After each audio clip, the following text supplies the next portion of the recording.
thought we again came out ready to play, focused. We had great energy at the start of the game. Impressive, very impressive start to the game by our offense. Really the first, I think, 6 drives, really every drive in the first half resulted in a touchdown. So you got 42 in the first half. Tough to overcome that. Defensively came up with turnovers, 3 turnovers and a block kick, which is like a turnover. So big momentum swings in the football game, giving the offense opportunities in the short side of the 50 a couple times.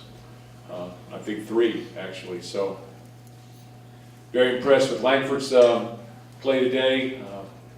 Had 300 yards plus rushing, I think 335, and I think he had about 130 plus. But the thing that continues to impress you is how we come out, how focused we are, we're ready to play.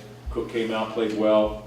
Our receivers played very, very well, made some great catches, dialed up some great plays as well. Defensively gave up a couple plays. On the 3rd one, had the opportunity to call a timeout. We should have. So that was on me, but should not go the distance. But and then they hit a couple plays, a deep ball over the top and one sort of corner go. But we got that fixed at halftime. But again, I go back to what I said before. We play against good coaches.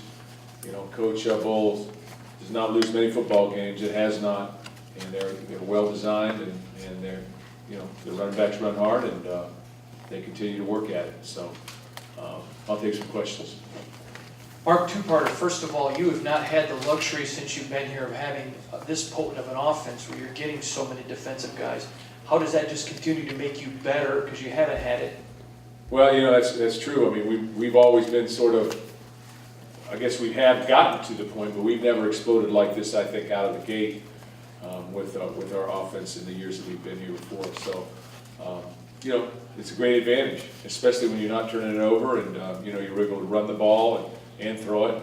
And, we've got good receivers. We've said that all along. We've said been impressed with our offense's practice and their habits and their performance really since spring. And we've been saying that over and over, spring, fall camp, those type of things. So, obviously it's a great advantage for us. And you've emphasized getting more mobility and running from your quarterback. Obviously, very impressed with today's performance there? Yeah, I liked his performance, especially in the first half. I think it was the first half we took off on one up the gut. So impressed with Damian Terry's run in the fourth quarter. That was all toughness, and Tyler O'Connor makes a run for a touchdown on a scramble. So we've got our guys running a little bit, which I think you need to do. I think our quarterbacks need to create, and there's 3 great examples of guys creating, which made plays for us, big plays for us. Either created first downs or first touchdowns or whatever the case. Mark, I know there's some shuffling on the offensive line today, and you guys still ran the ball pretty well, but a handful of penalties there. I'm wondering if you're concerned about that. And real quickly, Jack Allen, nothing long-term, or? Yeah, we had more penalties than we've had, and, especially holding penalties. And nothing against the officials. I talked to the officials before the game about holding. I think I just got it wrong on the wrong side or something. But we can't have penalties. You can't beat yourself with penalties. We took off 1 touchdown off of the scoreboard because of the penalty. We didn't get that one back because we went for it on 4th down. We did not get it. So obviously that's huge. As far as Jack, we held him out this week, and it's not a long-term thing. I don't think it's a long-term thing at all. But we held him out as a precaution. So those things are going to happen. Same with Gleichert. But our guys will be ready to play. I think we got through this pretty good. Mark, you mentioned Jeremy at the outset. How important was it for you to get him kind of going today and get him 100-yard rushing? I think it was important winning the game, saying you got to touch the ball 20 times. I'm not sure if he did or he didn't, but we win in the game saying he needs 20 touches, and we need to get him rolling. And I think that's what we try to do. Is Nick Hill, impressive performance again. Delvin Williams runs firm, physical, and he's a truck. When he gets rolling. So all 3 of those guys did the job, and it's a great performance by our football team. Mark, over here. When you're watching this offense roll, and Dave Warner seems to be in a groove, and everything's going as it is right now with the quarterback and the weapons, do you ever think back to how hard it once seemed to get a single touchdown? No, I'm living in the moment. No, we have good coaches, we have good players, our players play hard. Whatever happens out there is gonna happen. You know, all I constantly ask our football team to do is come ready to play, want your heart and your soul, ready to play, want energy, and we do the best we can, and we compete. And, you know, sometimes things are gonna fall our way, sometimes they're not. But I've always been very, very proud of our effort, our toughness, and we've gone about our business here in 7 years. He's not your biggest player, but when you see a Nick Hill go at a linebacker and try to run him over and go up the middle, would you just talk about his heart, which maybe goes a little underrated with Nick Hill? Yeah, pound for pound, probably one of our most explosive players. And, you know, he goes 190 pounds, you know, 100 miles an hour, basically. You know, he's had great fall camp, great spring, same thing. You know, now he's in his senior year. And again, if you're going to be a great football team, your seniors have to have their best year. And I think Nick Hill right now is having his best year. You can see that. I think Tony Lippett's having his best year. And you can go down the line. But that's what has to happen for us to have a championship football team. We're here in the back, Coach. Considering that it's homecoming, did you have a chance to catch up with any alumni after the game? And maybe talk about some of the alumni that came this year compared to last year, maybe how special it was. You know, I saw some people at a function, but our former players, I saw Cedric Irvin on the sideline, you know, Plaxico Burris around, and you know, I saw some guys who played here in the past, you know, but I know there's some I haven't seen, so, you know, hopefully I can get to a tailgate maybe here after the game to see somebody. Mark has, That's right, I'm with tailgate.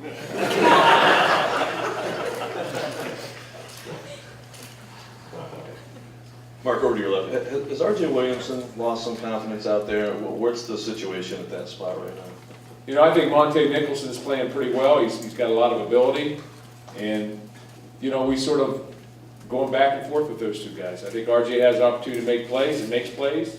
Made a great play last week, but you know, out there in the secondary, you got to tackle, you got to play the ball, you got to be able to change direction and run. And you know, we wouldn't be playing if he wasn't a good player. I promise you that. So RJ's a good player. You know, whatever happened out there today, I'm not really sure. You know, bad eye control and the one touchdown pass off the goal line, and I would say that's probably his biggest, you know, probably the one play that he didn't make. But you know, it's hard to say before you watch the film. He's a good football player. He's played for us 3 years, and he knows what's going on, and he'll play fast. Coach, with Nebraska on deck, can you talk about your defense and how concerned are you, and do you think that what happened at Oregon will help your defense be prepared for what they're going to face with Mayor Abdullah in Nebraska next week? Yeah, I think so. You know, I mean, at Nebraska is a very explosive offense. You got to tackle well in space. You got to be lined up right first of all. You got to play to a high tempo. Again, I just got off the radio and said, hey, you know, all of us will enjoy this, including our fans, for 24 hours, and our fans need to get ready because Nebraska's coming to town, so they need to be game ready at 8 o'clock Saturday night. Be a good place to be, Spartan Stadium, loud. Mike, I'm sure you don't forget what a struggle it was offensively a year ago when everyone was complaining. I'm just wondering, in the off-season, did you tweak the offense to make it more diversified or to be more explosive? I guess I'm getting at, where does this come from? I think we installed some things. I think our offensive staff has installed some things, but probably 70% of what we are, or 75%, is what we've always been. But I believe that our football players and our wide receivers, our quarterback, our running backs, our offensive line, they're all in sync. Everybody knows the system. We have, I've been saying since the spring or end of last year, you know, we've got depth at our wide receivers. We've got 5 guys. I don't care who's playing. We got 6, 7, 8 that, you know, not bad either, that could play and be very productive as well. So that helps. Our tight ends are playing. We had no identity. You got to remember where we were at last year. We had no identity at tight end, no identity at tailback coming into the season. No identity really. You know, we were in a struggle at wide receiver a little bit. And then also, you know, we had a quarterback situation going, just a competition. So I think all those things were solved over the course of last year.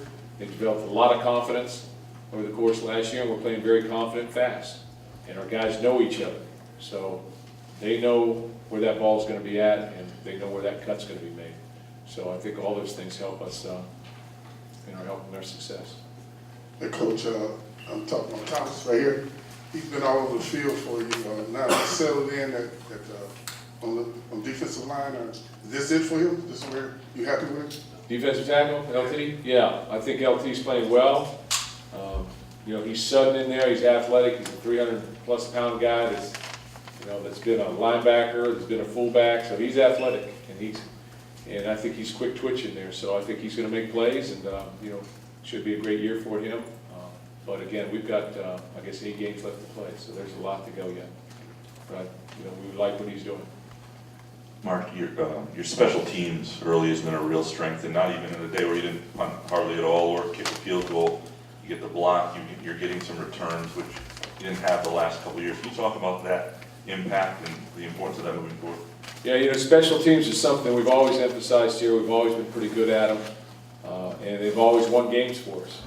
They seem to win games for us at times. So the bigger the game, the bigger the special teams impact that it can have on the game, I believe. So Geiger didn't get a kick today, but I think that Kevin is Cronin is kicking him off very, very well, and our coverage is good. Obviously Sadler does a great job, and the punt return's been pretty solid, other than the one against Oregon. I think that they returned about 20 yards. But got to make plays. We've got a couple returns out of it, kickoff returns. I think R.J. Shelton is, again, you saw him about break a couple of this today, so we need him involved, throughout our offense and special teams. Thanks, Coach.